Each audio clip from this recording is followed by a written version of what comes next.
नमस्कार, मैं हूँ यामिनी शर्मा और आज मेरे इस चैनल द सैफरन बॉक्स में आपका स्वागत है। वीडियोस डालने की प्रक्रिया फिर से शुरू कर रही हूँ और राहु और केतु की श्रृंखला को आगे बढ़ाना चाहती हूँ मैं। तो इस वीडियो में हम बात करेंगे राहु और केतु की। राहु अगर छठे भाव में हो और केतु 12वें भाव में हो आपकी जन्म पत्रिका में, जो आपकी जन्म के समय बनी हुई पत्रिका है। मैं यहाँ ग्रह गोचर की बात नहीं कर रही, मैं जन्म पत्रिका नेटल चार्ट की बात कर रही हूँ। अगर आपकी पत्रिका में राहु 6 और केतु 12 में हो तो इसका प्रभाव आपके जीवन पर कैसा पड़ेगा, क्या नजर आएगा आपको अपने जीवन में, क्या इम्पैक्ट होगा इसका। अब यहाँ और भी बहुत सी चीज़ें आती हैं, जैसे कि किन ग्रहों की दृष्टि पड़ रही है, कौन सी राशियों में है, वगैरह वगैरह। और वैसे भी राहु और केतु छाया ग्रह हैं, तो ये जहाँ जिस घर के होते हैं सबसे पहले उस घर के स्वामी की तरह इनका व्यवहार हो जाता है, ये वैसे बिहेव करते हैं। दूसरी चीज़ है, अगर ये इनके साथ बहुत क्लोज डिग्रीज में और भी ग्रह हों तो उनका असर भी इन पे पड़ता है, इनकी संगत का असर इन पे बहुत ज़्यादा पड़ता है, कैसे ग्रह इनकी संगत में हैं। बट अब हर एक पत्रिका के बारे में तो बात कर नहीं जा सकती, तो हम बात करेंगे जनरली। अगर राहु 6 में हो और केतु 12वें घर में हो तो इसका प्रभाव आपको अपनी जन्म पत्रिका पे कैसा दिखेगा। और ये बात तो तय है कि इसका प्रभाव इस पर्टिकुलर एक्सिस का 6-12 का, इसका जो प्रभाव है वो आपके जीवन में आएगा ही, चाहे इनके साथ कितने भी ग्रह हों, चाहे ये किसी भी राशि में हों। आगे की जो सेकंड लेवल, थर्ड लेवल की जो बाकी कॉम्बिनेशंस हैं उनकी बात तो बाद में आएंगी, पर ये जो मूल स्वभाव है इनका, ये हमेशा ही जीवन में प्रेजेंट रहेगा। और अगर इनकी दशाएं आ जाएं या जिस घर में बैठे हैं उस जो स्वामी है उस घर का ग्रह, उस ग्रह की अगर दशाएं आ जाएं तो फिर इनका जो इम्पैक्ट होता है या जो इनका प्रभाव होता है वो और बढ़ चढ़ के जीवन में हमें नजर आता है। ठीक है, तो बात करते हैं राहु अगर छठे भाव में है तो हमें क्या देखने को मिलता है। इसके लिए सबसे पहले हम थोड़ा सा समझेंगे छठा भाव। राहु के बारे में मैं ज़्यादा बात नहीं करूँगी क्योंकि मेरे सब्सक्राइबर, मेरे व्यूअर्स काफ़ी इन्फॉर्म्ड हैं, ये मुझे बिल्कुल पता है। आपके मैसेजेस से, आपके मेल से जब आप लोग कंसल्टेशंस लेते हैं तो मुझे समझ में आता है कि बहुत से लोगों को अपनी पत्रिका के बारे में काफ़ी ज्ञान है और बेसिक एस्ट्रोलॉजी का भी बहुत ज्ञान है। तो बात करते हैं, अगर छठा घर राहु छठे घर में बैठे हैं तो क्या होगा। छठा घर हमारे एनिमीज का यानी हमारे दुश्मनों का है, रोग ऋण शत्रु का है।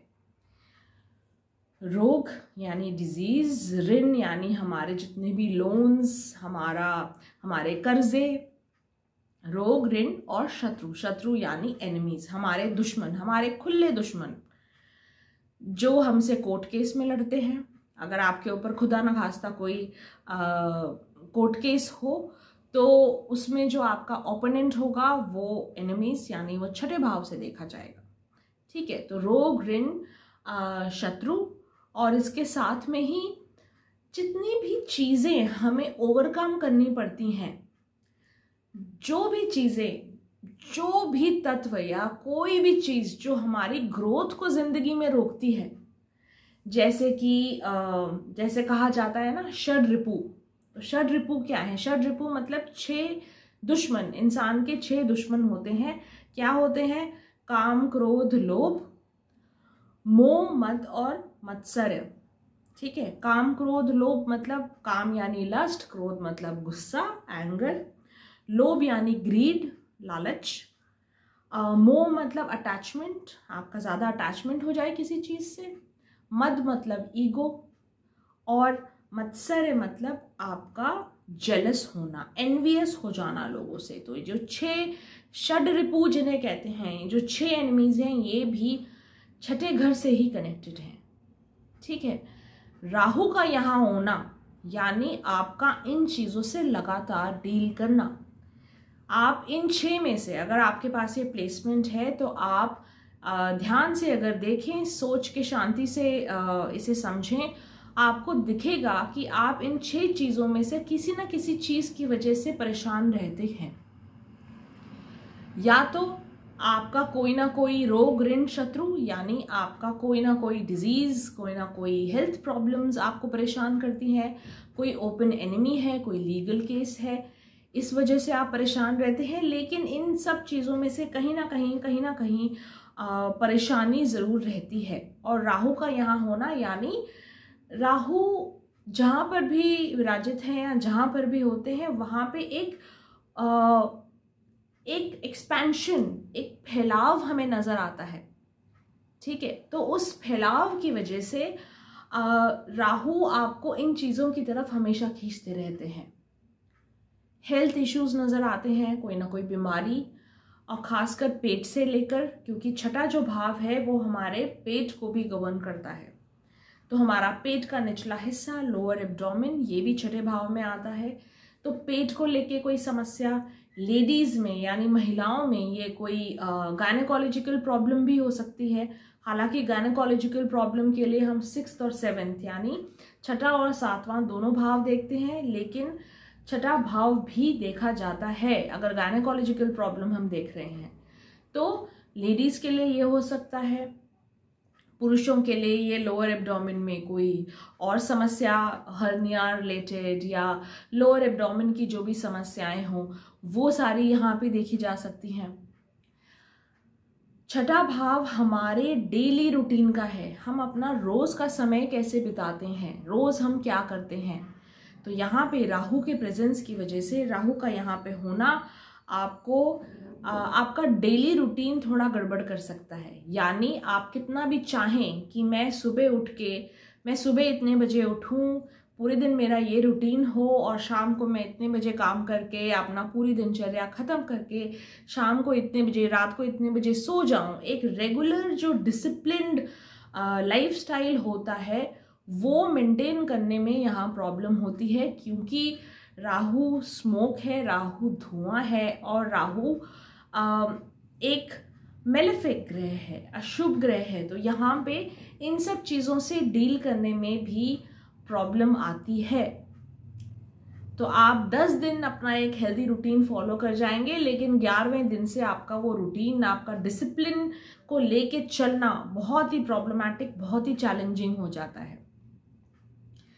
दूसरी चीज़ है हमारा दिनचर्या, यानी हम डेली क्या काम करते हैं। तो यहाँ पे राहु के होने की वजह से राहु जैसी क्वालिटीज़ हमारे रोज़ के काम में आ सकती हैं। जैसे कि राहु का काम है फैलाव, राहु का काम है थोड़ा आज की दुनिया में कलयुग के हिसाब से चलना, थोड़ा छल, थोड़ा मैनिपुलेशन, थोड़ा लोगों को एक क्या कहना चाहिए, लोगों को दिखाना कुछ और करना कुछ। ठीक है, थोड़ा सा मैनिपुलेट करके भी आगे चलना। आपका ऐसा कोई भी ट्रेट, ऐसी कोई भी क्वालिटी आपके डेली काम में हो सकती है। आपका जो डेली काम है वो सीधा सीधा नहीं हो सकता, आप बोलते कुछ हैं करते कुछ हैं, ऐसा हो सकता है, या ऐसी टेंडेंसी हो सकती है।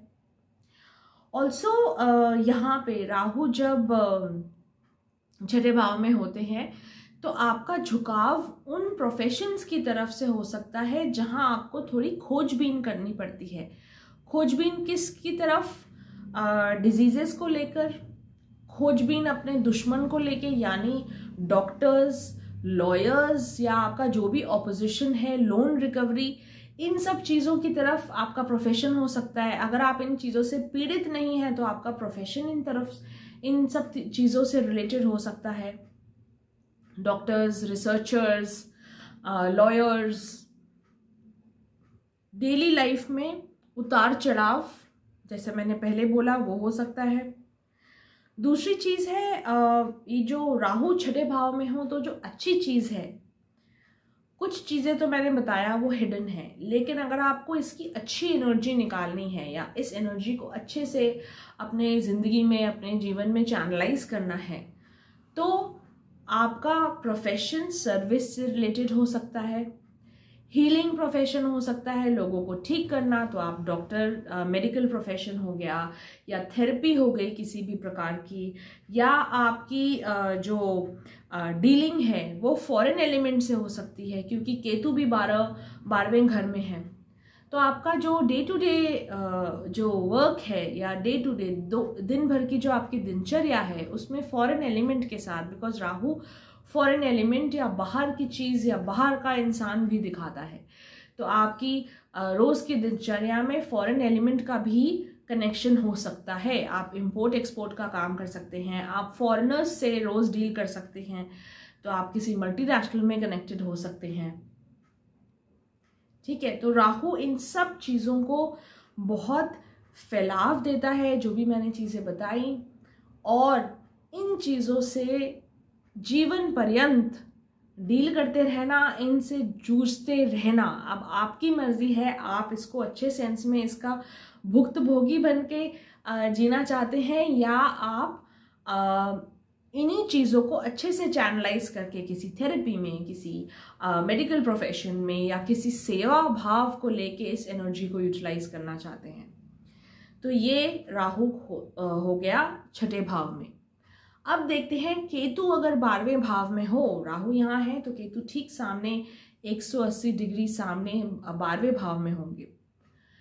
तो 12वें भाव को अगर देखें, 12वां भाव भी त्रिक भाव है, जैसे कि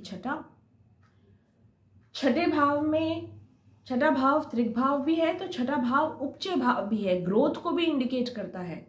और राहु मेलेफिक प्लैनेट है, अशुभ ग्रह है, तो डेली ग्रोथ के लिए राहु का वहां होना एक तरीके से अच्छा भी है, क्योंकि आपको मेहनत करने का, आपको रोज हार्ड वर्क करने का भी जो बूता होता है वो राहु वहां देता है आपको।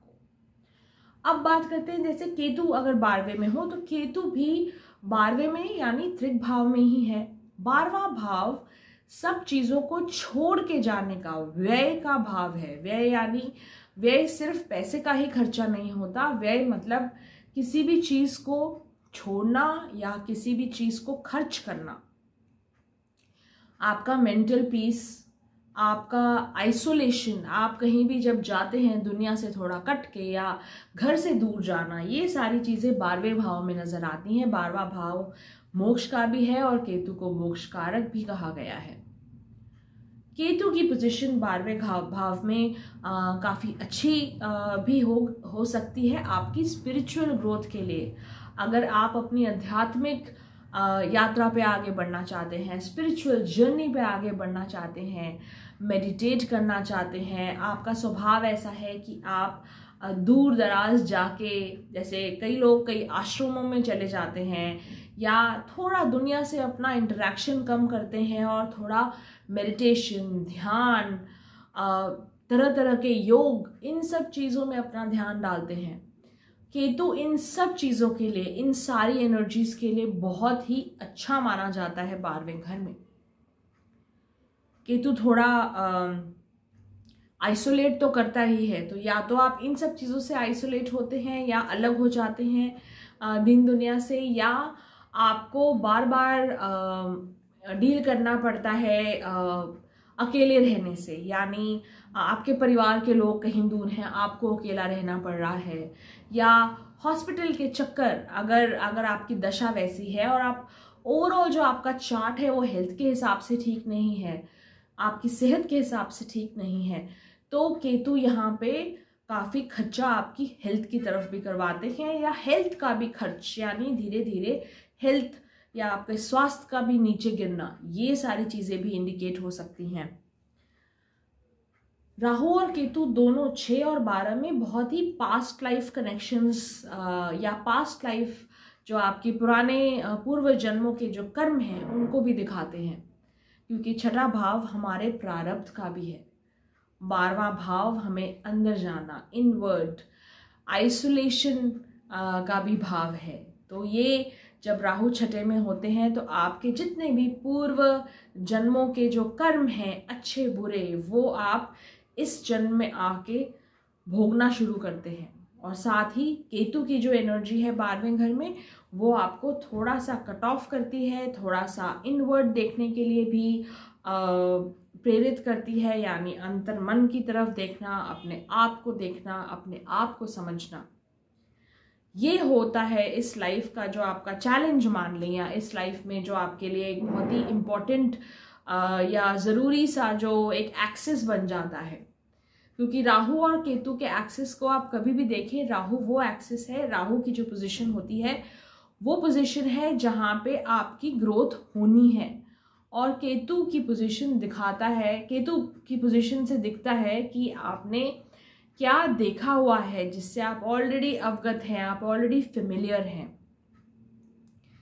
तो पोजीशन एक तरफ से अच्छी है क्योंकि राहु आपको मटेरियल ग्रोथ, अपनी रोज के जीवन में मेहनत करना सिखाते हैं, और साथ में केतु 12वें घर में 12वें घर की चीज़ों पर भी फोकस रखते हैं। तो मेरे हिसाब से ये चैलेंजिंग पोजीशन ज़रूर है। कहीं पर भी आप राहु केतु का एक्सेस लें, किसी भी घर में, वो चैलेंजिंग होता है क्योंकि इस राहु केतु की एनर्जी को बैलेंस करना किसी भी व्यक्ति के लिए मुश्किल होता है। बट अगर हम इस एनर्जी को, इस एक्सेस को अच्छे से समझ जाएं तो हम आराम से इसको यूटिलाइज कर सकते हैं, यूज़ कर सकते हैं और समझ सकते हैं कि हमें किस ओर जाना है। तो ये था राहु का 6ठे भाव में होना यानी षष्ठम में होना, और केतु का 12वें यानी द्वादश भाव में होना। इसका जो थोड़ा प्रभाव है ये मैंने एक्सप्लेन किया, और मैं जल्दी आऊँगी अगले वीडियो के साथ जहाँ मैं बताऊँगी राहु का सप्तम में होना और केतु का प्रथम भाव यानी पहले भाव में होना, इसका क्या प्रभाव पड़ता है हमारे जीवन पे। तो अगर आपने सब्सक्राइब नहीं किया है, सब्सक्राइब ज़रूर करें, और अगर वीडियो अच्छा लगा हो तो ज़रूर लाइक प्रेस करें और कमेंट सेक्शन में अपने कमेंट्स भी लिखें। ठीक है, चलिए बाय बाय।